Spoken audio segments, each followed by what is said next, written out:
Halo sob, selamat datang kembali di channel Anak Bos alias Anak Boarding School. Pernah gak sih lo lagi asik-asik nongkrong, tiba-tiba kepikiran, kalau seandainya Tuhan itu maha pemaaf, bisa gak sih Tuhan itu memaafkan iblis? Karena sejatinya Tuhan itu pasti tidak sama gitu dengan makhluknya, terutama yang bernama wanita.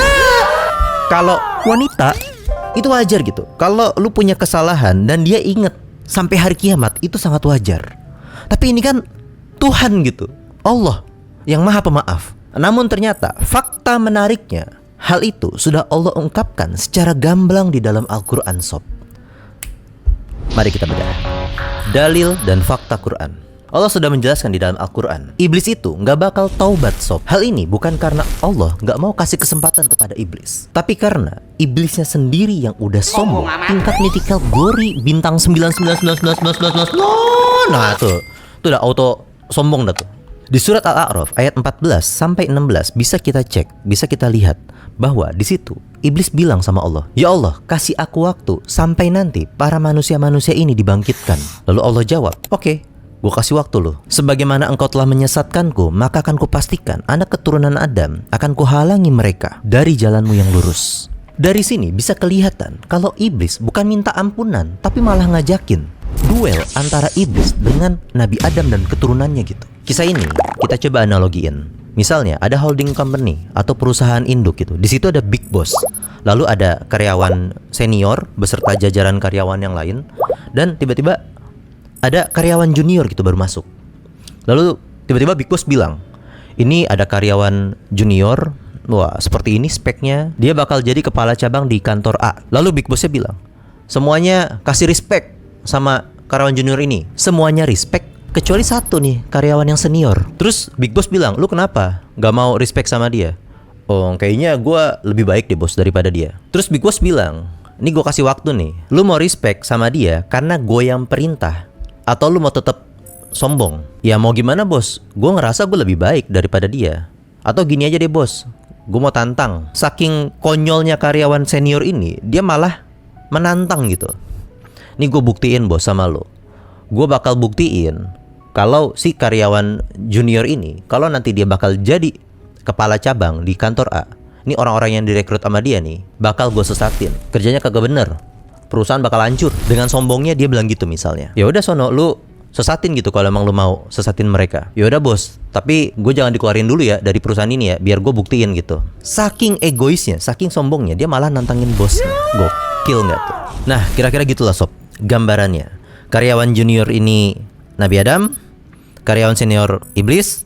Nanti Nabi Adam ketika dipindahkan ke cabang A itu ibaratnya bumi. Lalu karyawan-karyawan yang direkrutnya itu adalah Bani Adam, yaitu kita semua di sini, yang nanti ujung-ujungnya setan itu akan menyesatkan kita gitu. Dari semua rangkaian kejadian ini, mari kita logikakan kenapa iblis tidak bisa taubat. Pertama, bukan karena gak dikasih kesempatan, tapi memang niatnya gak ada sob. Iblis gak seperti manusia yang masih punya potensi buat sadar dan kembali ke jalan yang benar. Dia udah bersumpah buat sesat dan gak ada penyesalan sama sekali. Hal itu bisa kita lihat di surat Al-A'raf ayat ke-12. "Apakah yang menghalangimu untuk sujud kepada Adam ketika aku perintahkan kepadamu?" Dari situ Allah kasih pertanyaan dan juga kesempatan. Dia punya opsi buat, "Oh yaudah ya Allah, itu adalah perintahmu, aku bisa tunduk."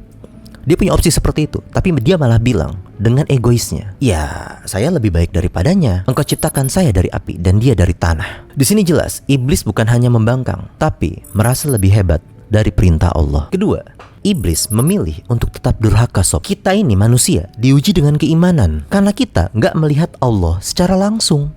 Sementara dia udah ngobrol sob, tapi tetap ngeyel. Tiga, kejahatan udah jadi identitasnya. Kalau manusia berbuat dosa atau berbuat salah, masih dikasih kesempatan untuk bertaubat karena kejahatan itu bukan bagian dari dirinya. Namun buat iblis itu berbeda. Kejahatan udah bagian dari dirinya. Hal itu Allah terangkan di surat Al-Fatir ayat ke-6. "Sesungguhnya setan itu adalah musuh yang nyata bagi kalian, maka jadikanlah ia musuh." Kalau Allah sudah bilang dia sebagai musuh yang nyata, gak mungkin bakal jadi teman sob. Kalau manusia, orang nih, kita nih musuhan, masih bisa berteman, masih bisa maaf-maafan, masih bisa berkawan. Namun berbeda dengan iblis, dia sudah divonis menjadi musuh yang nyata untuk kita. Yang keempat, aspek ini yang sering dilupakan. Seandainya iblis diterima taubatnya, maka keadilan Allah pasti dipertanyakan. Bagaimana dengan nasib orang-orang sebelum kita yang nggak tahu udah berapa banyak jumlahnya yang sudah disesatkan sama dia. Ini kita bayangin simpel aja. Ada pembunuh yang udah ngebunuh banyak orang.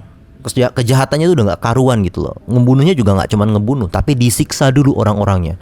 Disiksa orangnya misalnya sampai akhirnya dibunuh. Lalu di ujung hidupnya, saat-saat terakhir dia bilang gini, aku menyesal, aku minta maaf, tolong maafkan aku. Nah, itu bagaimana dengan nasib korban-korbannya, sob? Sistem keadilannya Allah itu bukan cuma tentang ampunan, tapi juga konsekuensi. Konsekuensinya adalah iblis sudah memilih jalannya sendiri dan dia terlaknat sampai hari kiamat, sob. Hal itu Allah tekankan di surat Shad ayat 78. Sesungguhnya laknatku tetap atasmu sampai hari pembalasan. Kalau dia sampai tobat, berarti laknat Allah ini sia-sia dong. Nah oke, jadi pertanyaannya, apakah iblis itu bisa taubat?